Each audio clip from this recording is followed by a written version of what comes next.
Think about holding something, maybe something unassuming, that could just flip our understanding of history completely. Yeah. Back in 1936, near Baghdad, this simple clay jar was found, and it raised this, well, almost unbelievable possibility. Could it be the world's first battery? Exactly. Beating modern invention by nearly 2,000 years. It's incredible. And what's so fascinating here isn't just, an old pot. It's the potential it holds to rewrite the whole story of human innovation. I Right. mean, the idea that the power sources we rely on today might actually have roots way back in the ancient world. Yeah. Well, that's a historical game changer, isn't it? It absolutely is.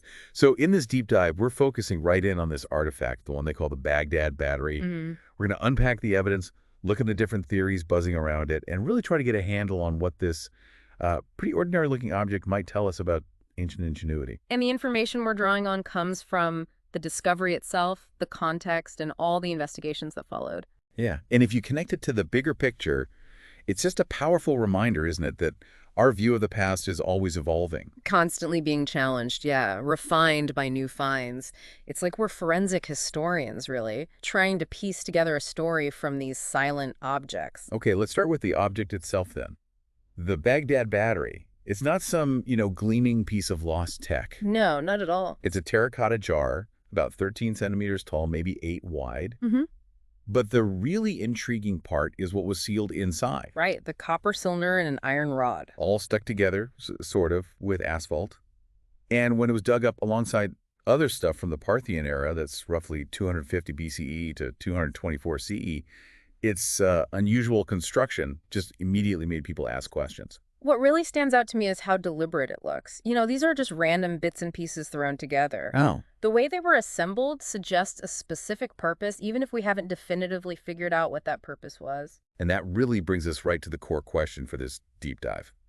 Was ancient Baghdad, Parthian Baghdad, actually home to the world's first battery? Or was it something else entirely? It's a question that has archaeologists and scientists locked in a really fascinating debate. And it raises an important point for you listening. How do we draw conclusions about the past when the physical evidence is maybe ambiguous and there are no written explanations to guide us? Good question. So let's dig into that 1936 discovery. It was German archaeologist Wilhelm Koenig. Mm-hmm. He found this peculiar object during digs near Baghdad in a place called Kujut Rabu back then. And like I said, it was among a whole bunch of other artifacts from the Parthian Empire. And that Parthian context is so vital. This wasn't found in a vacuum, right? Not at all. It belongs to a specific time and place with its own culture, its own level of technology. Precisely. And Koenig, who later became the director of the Baghdad Museum, was immediately struck by how different this thing looked compared to the usual pottery. You can imagine him looking at it and thinking, what is this? Exactly. And then, in 1938, he puts forward this, well, pretty radical idea for the time. Could it be a galvanic cell? A very basic kind of battery. Able to produce electricity. Yeah. He even speculated about uses, like maybe electroplating, or possibly even for religious rituals or medical treatments. Koenig's hypothesis was really quite insightful. You have to remember, our scientific grasp of electricity was still relatively new then. True. So, suggesting an ancient civilization might have stumbled onto these principles, that shows some real forward thinking on his part. It really does. Now, just to give everyone a bit of context on the Parthians, this was a major empire, controlled a huge chunk of the Middle East for centuries. Right, from about 247 BCE to 224 CE. And they were known for this blend of cultures. You had Persian, Greek, Mesopotamian influences all mixing together. Their capital, Ctesiphon, near modern Baghdad, was a serious hub for trade, art, innovation. And we know for a fact the Parthians were highly skilled in metallurgy. They were great artisans. Lovely. They made intricate jewelry, other complex metal objects. It shows they had the technical know-how for potentially quite sophisticated tasks. So the idea of them working with metals in clever ways isn't really that far-fetched. Absolutely. Plus, they weren't isolated. They interacted with other big players, like the Romans, the Egyptians. Which opens the door for sharing knowledge, sharing techniques. Right. This interconnectedness of ancient cultures is something we keep seeing more and more evidence for. Ideas didn't just pop up in one place. They traveled. But here's a big challenge for us trying to understand the Parthians. The lack of written records. Exactly. We don't have loads of texts from them explaining everything. So artifacts like this Baghdad Battery become incredibly valuable. They're like tangible clues. Potential keys, yeah. Offering glimpses into what they knew and what they could potentially do. It's like trying to reconstruct a lost language from just a handful of surviving words. Okay, so let's really get into the nuts and bolts, or maybe the clay and metal of this strange little jar. What did it actually look like inside? Well, like we said, it's terracotta. The top was sealed up tight with an asphalt plug bitumen, basically, like a natural sealant. Okay. Inside that, there's a sheet of copper rolled into a cylinder, open at the bottom. And the theory is this copper cylinder would have acted as one of the electrodes, the cathode, in modern terms. And then there was the iron rod. Exactly. A corroded iron rod just hanging there right in the middle of the copper cylinder. And crucially, it seems like it was deliberately kept separate from the copper by that asphalt seal at the top. Ah, insulation. Potentially. So that iron rod could have acted as the other electrode, the anode. Now here's the critical missing piece for you to think about. No liquid was actually found inside the jar when it was discovered. That's correct. It was dry. But the main theory, if this was a battery, is that it would have originally contained some kind of acidic liquid. Something they would have had readily available. Yeah, like vinegar or maybe lemon juice, even fermented grape juice wine, basically. Any of those could potentially serve as the electrolyte. The essential bit that lets the electrical charge move between the two different metals. Right, you need that electrolyte to complete the circuit and get the chemical reaction going. So if you picture it, the clay jar, the copper cylinder inside, the iron rod hanging in the middle, maybe you add a splash of vinegar. Right. It really starts to look like a very simple battery, doesn't it? A basic galvanic cell. The parallel to modern batteries or even simple science experiments is quite striking. You know, like putting a zinc nail and a copper coin into a lemon. Yeah, I remember doing that. You can generate a tiny electrical current. The Baghdad Battery seems potentially to operate on that exact same fundamental electrochemical principle. Two dissimilar metals in an electrolyte. And it's not just a visual resemblance, is it? People have actually tried to see if replicas could work. Yes, and these experiments are really central to the whole battery debate. Koenig himself did some early tests back in 1938, limited by the tech then, of course, but he did suggest it could generate a current. And then things got more interesting later, right? In the 70s. Yeah, in the 1970s, an Egyptian archaeologist, Arne Egebrecht, made a pretty bold claim. What was that? He claimed he'd successfully used a replica of the Baghdad Battery to electroplate gold onto a small silver statue. Wow, okay.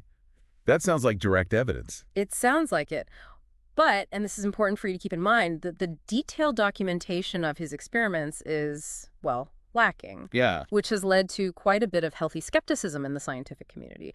We don't have the full published methodology or repeatable results documented. Right. That lack of detail makes it hard to definitively say, yes, he did it. But then we have more recent experiments that maybe got more attention. Definitely. Like the ones done by the BBC and the Mythbusters team. Oh, yeah. Mythbusters. What did they find? Well, both the BBC, I think around 2003, and Mythbusters a couple of years later built their own versions. Okay. And they found they could generate a small voltage, typically somewhere between 0.5 volt and 1 volt, using electrolytes like vinegar or grape juice. 0.5 volt to 1 volt. Is that much? Not a lot, no.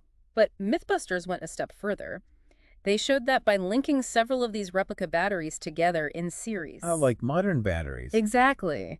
They could actually get enough current to do some basic electroplating on a small silver object. That's pretty compelling evidence, then. It certainly adds weight to the idea it could function as a battery.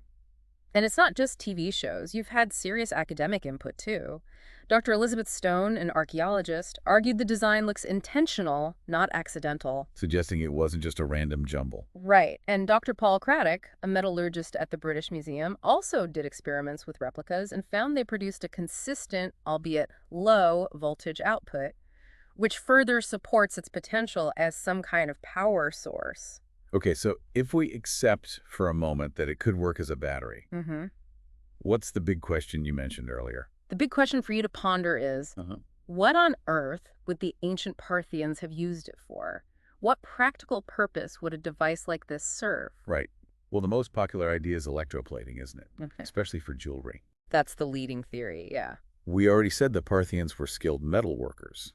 Electroplating would let them create those nice gold or silver finishes more easily, perhaps. Given their known skills with metal, it's certainly plausible. If they were using these for electroplating, it would imply a really remarkable empirical discovery, figuring out that process centuries before we understood the science behind it. Another interesting possibility is medical treatments. How so? Well, we know ancient cultures, like the Greeks and Egyptians, sometimes use things like electric eels for pain relief. Maybe the mild tingle from these batteries was used for similar therapeutic purposes. That's a fascinating connection to think about. It suggests an awareness, even if not a full understanding, of natural electrical phenomena in the ancient world. Then there's the idea of religious rituals. Ah, the mystery angle. Yeah.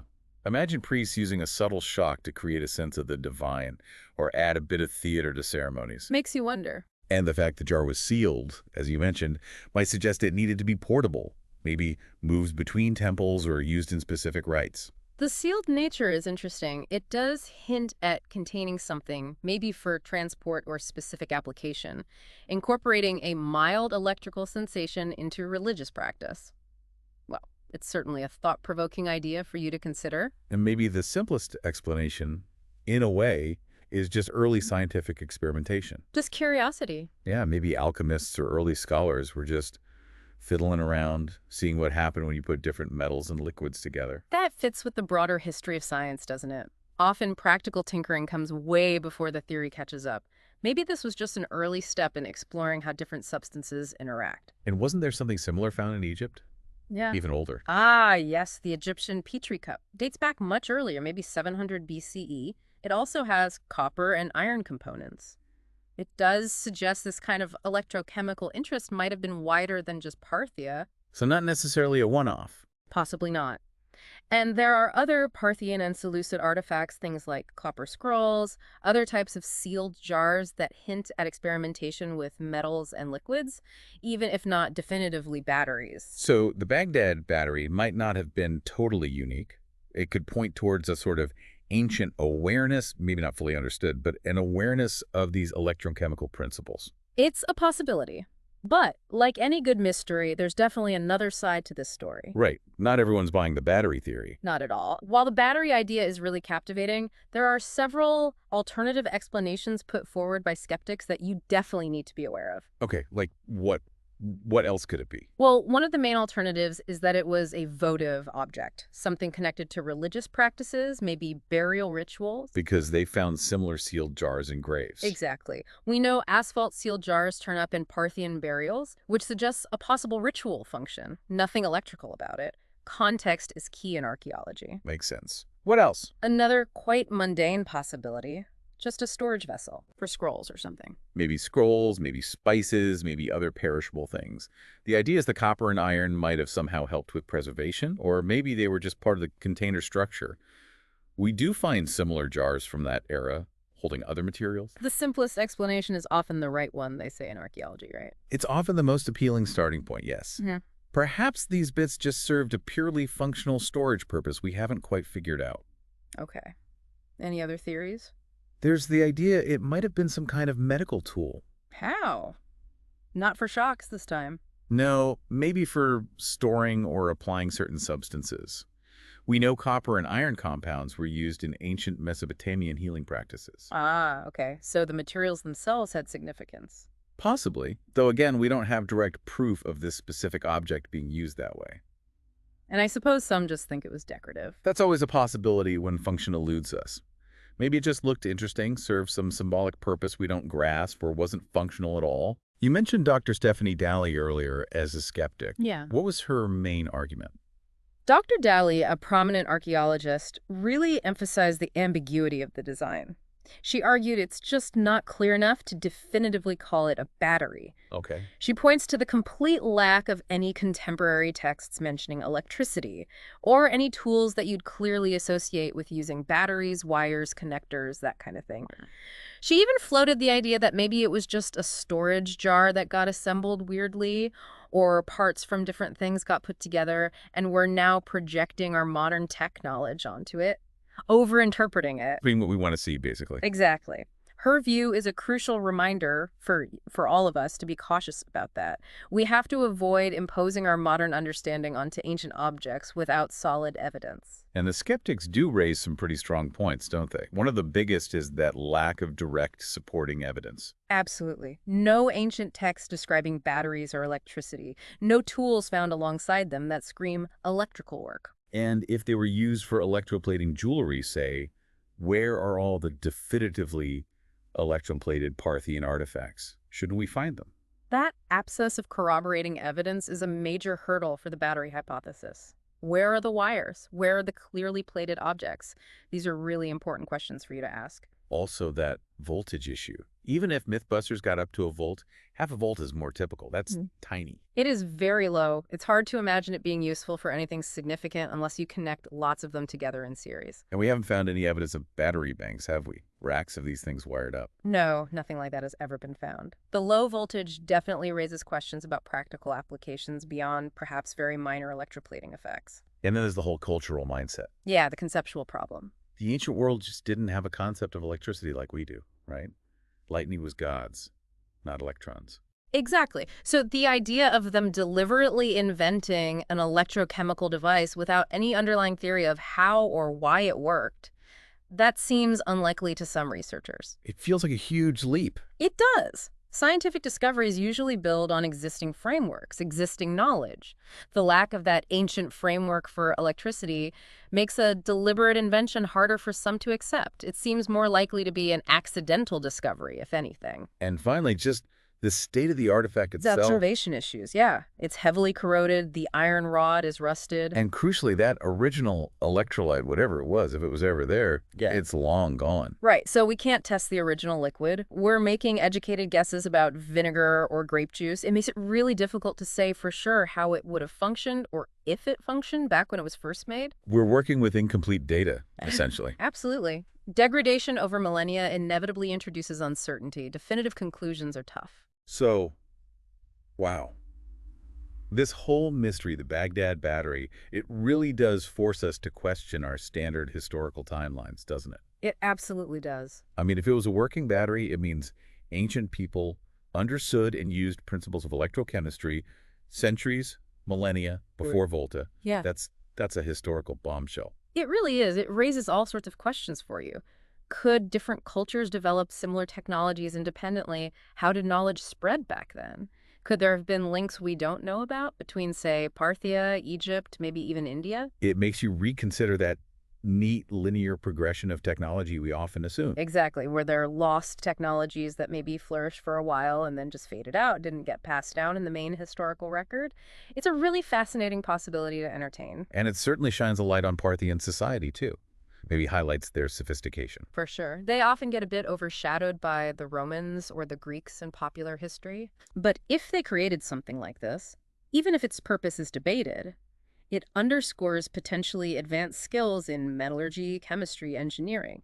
It makes you wonder what else they might have achieved that we haven't found yet.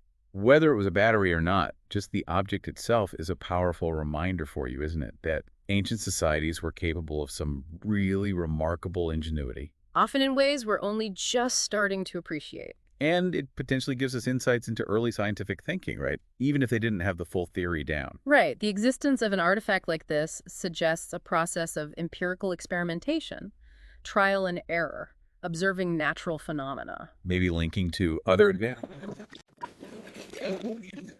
Knowledge the Parthians inherited were incredible astronomers and mathematicians. Exactly. It puts it in context with other amazing ancient technologies, things like the Antikythera mechanism from Greece or early Chinese seismoscopes. These sophisticated devices that sometimes seem almost anachronistic, out of step with the standard timeline. It really speaks to that fundamental human drive, doesn't it? To explore, to understand, to manipulate the world around us. A drive that's timeless. This artifact, whatever it truly was, is a testament to that enduring curiosity. And, you know, studying the Baghdad Battery is still relevant today, isn't it? Oh, absolutely. It's a perfect example of why we need interdisciplinary research. Bringing together archaeology, chemistry, history. Material science, yeah. You need all those perspectives to even begin tackling the questions it raises. And it clearly captures the public imagination, too. It does. People are fascinated by it. And that fascination is valuable. It reminds us that our modern tech didn't just spring out of nowhere. It has deep roots, some perhaps deeper than we think. Plus, thinking about simple stuff like copper, iron, and maybe some vinegar potentially generating power, it kind of makes you think about ancient resourcefulness. Maybe even lessons for today, thinking about simple, sustainable energy solutions. It's a stretch, perhaps, but it prompts thought. Ultimately, though, despite all the experiments and theories, the true purpose of the Baghdad Battery remains one of history's really great unsolved questions, doesn't it? It does. Was it deliberately designed as a power source? If so, what exactly for? Are there other crucial pieces of evidence still buried somewhere? How widespread was this kind of electrochemical knowledge, if it existed? These are the big questions for you to keep wrestling with. These are the mysteries that keep driving the research, keep the debate alive. The lack of definitive answers is what makes it so compelling, really. It encourages more investigation. And that's where future research could potentially help. You could imagine, say, more targeted digs at Parthian sites. Looking specifically for similar jars, or maybe even workshops where such things might have been made or used. Or advanced chemical analysis, couldn't they do that? Look for trace residues inside these jars, maybe identify an ancient electrolyte. That's a key avenue, yes. If they could find traces of something acidic, that would be significant. Also, comparing these finds more systematically with similar artifacts from other cultures, Egypt, India, wherever might reveal patterns. Patterns of knowledge exchange or independent invention. Exactly. And even just public engagement, like reconstructions in museums, getting more eyes on it, can spark new ideas, new hypotheses. It's an ongoing quest. Absolutely. It requires that multifaceted approach, using all the latest science and getting researchers talking across disciplines and borders. This story of the Baghdad Battery is definitely far from over. So as we wrap up this deep dive, it's pretty clear, isn't it? The true purpose of the Baghdad Battery is still an open question, a really compelling testament to the enduring mysteries the past can hold. We've looked at the arguments for it being the world's first battery, the way it's built, the experiments, the potential uses. And we've looked at the counter-arguments, the lack of proof, the low power, the possibility it was just a storage jar or something ritualistic. It really highlights the challenges, doesn't it? The challenges inherent in trying to interpret archaeological finds, especially unusual ones. And the critical importance of looking at all sides, considering multiple perspectives when we try to piece together the past. Which leaves us with a final thought for you, our listener. What does this whole ongoing debate about one little clay jar actually tell us about how we interpret the past? And what does it suggest about the nature of technological innovation itself? Could there be other lost technologies out there, still hidden, just waiting to be rediscovered and challenge everything we think we know about history? It's certainly something to keep turning over in your mind.